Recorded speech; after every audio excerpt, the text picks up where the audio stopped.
باب بعدی باب اعتراف به تقصیره. باب اینه که آدم باید همیشه معترف باشد و اقرار بکند که من حق عبودیت خدا را، حق بندگی خدا را هیچ وقت نتوانستم ادا بکنم، نه شکر خدا را توانستم ادا بکنم، نتوانستم بنده خوبی باشم، نتوانستم عبادت درستی بکنم، نتوانستم که من هیچ انسان احساس روسیاهی پیش پروردگار عالم داشته باشه. احساس اینکه مجرمم، این چنین احساس و این چنین اشعار و این چنین اعتراف و اقرار در درگاه پروردگار عالم همیشه داشته باشد.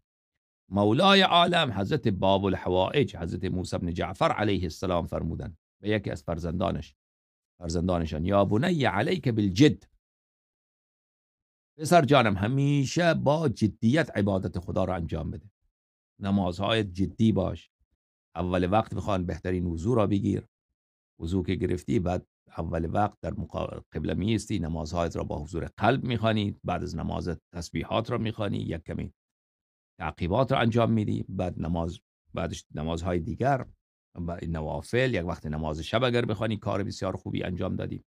پس همیشه در عبادتهای جدی باش. لا تخرجن نفسك من حد التقصیر فی عبادت الله عز وجل و طاعته. هیچ وقت خودت را از این که تو در عبادت خدا روسیاهی، شکر خدا را به جا نیاوردی، توبه درست نکردی، عبادت درست نکردی، همیشه خودت را ملامت بدان پیش پروردگار عالم. حقیقتا نزرای تعارف، همیشه حقیقتش اینه که شکر صحیح نکردیم، عبادت درستی نکردیم، عبادت های ما ریایی بود، کم بود، ناچیز بود، نعمت خدا بی حد و بی حساب و با حضور قلب نبود، توبه ما ناقص بود، همیشه توبه های خود را شکسته ایم.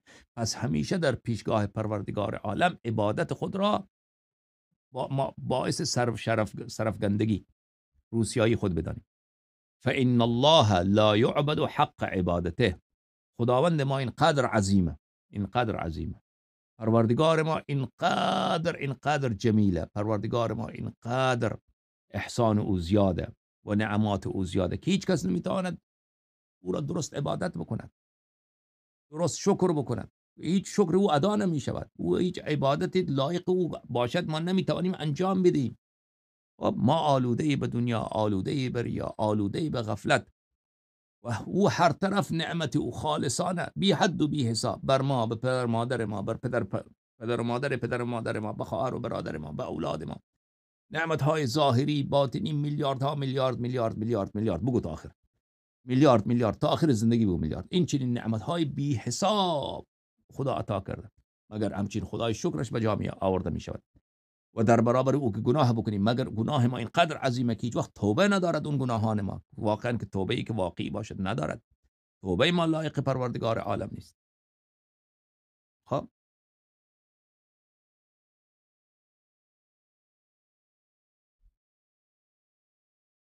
جابر میگوید که مولای عالم حضرت امام محمد باقر علوم الرحمن علیه السلام گفت یا جابر لا اخرجک الله من النقص ولا التقصیر. خداوند متعال هیچ وقت نشود که تو را از این که خودت را ناقص ببینی، عبادتت را ناقص ببینی، خودت را پیش خدا روسیاه ببینی. خدا هیچ وقت آدم را از این حالت بیرون نکند. همیشه آدم و پیش خداوند متعال خودش را چی ببیند؟ روسیاه، مجرم، ناقص، مستحق عذاب خدا که خدا انشاءالله به فضلش میبخشد.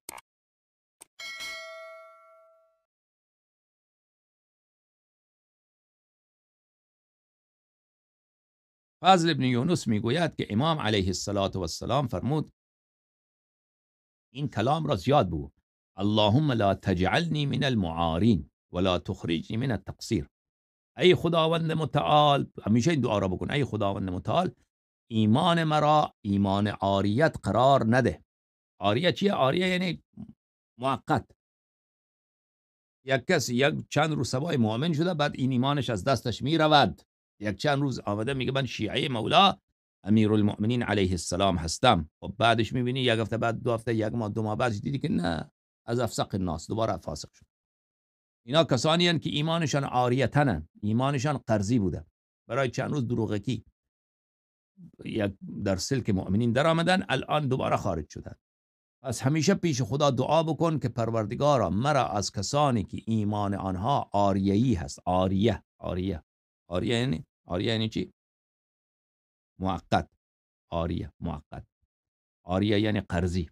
آریه یعنی یک چیزی که دوام ندارد، مال خودت نیست، مال دیگرانه، باید برگردانی.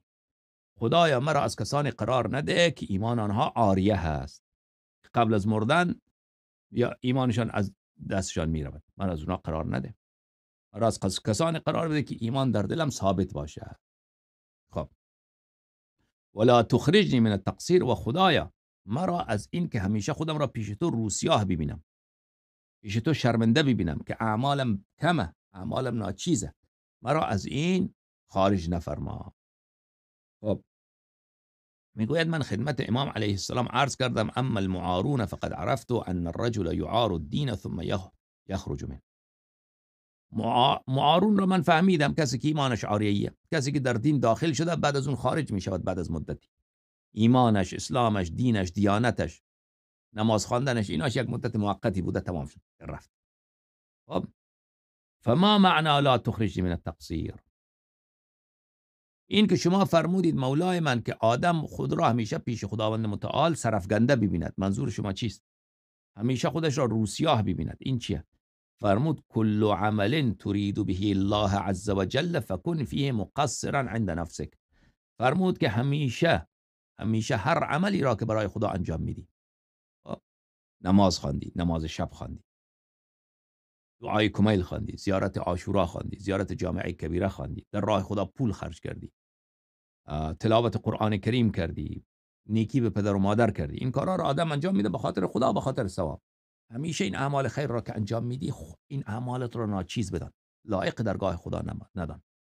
خودت را شرمنده ببین که از این بهتر، خدا باید از این بهتر انجام میدادی. این اعمال تو، نیت تو صاف نبود، نیت تو پاک نبود، حضور قلب نداشتی، بله، و خلوص نداشتی. این اعمالت را باعث شرمندگی و سبب سرفگندگی و روسیایی خود ببین. بر این اعمالت دلت را غره مکن، بر این اعمالت مغرور مشو. فإن الناس كلهم في أعمالهم فيما بينهم وبين الله مقصرون إلا من عصمه الله عز وجل. تمام مردم، امام علیه السلام فرمودن، در اون روابطشان که بین خودشان و خدایشان هست، در عبادتشان، در مناجاتشان، در روزه ماه رمضانشان، در نمازهای پنجگانهشان، این در اینا همه مردم سرفگندن، روسیان، اعمالشان ناقصه، اعمالشان لایق پروردگار عالم نیست، مگر اون کسی که خداوند متعال او را کامل گردانیده، مانند حضرت رسول صلی الله علیه و آله، مانند حضرت صدیقه طاهره ام ابیها سلام الله علیها، مانند امیر المؤمنین علیه السلام، مانند ائمه طاهرین علیهم السلام که معصومین هستند.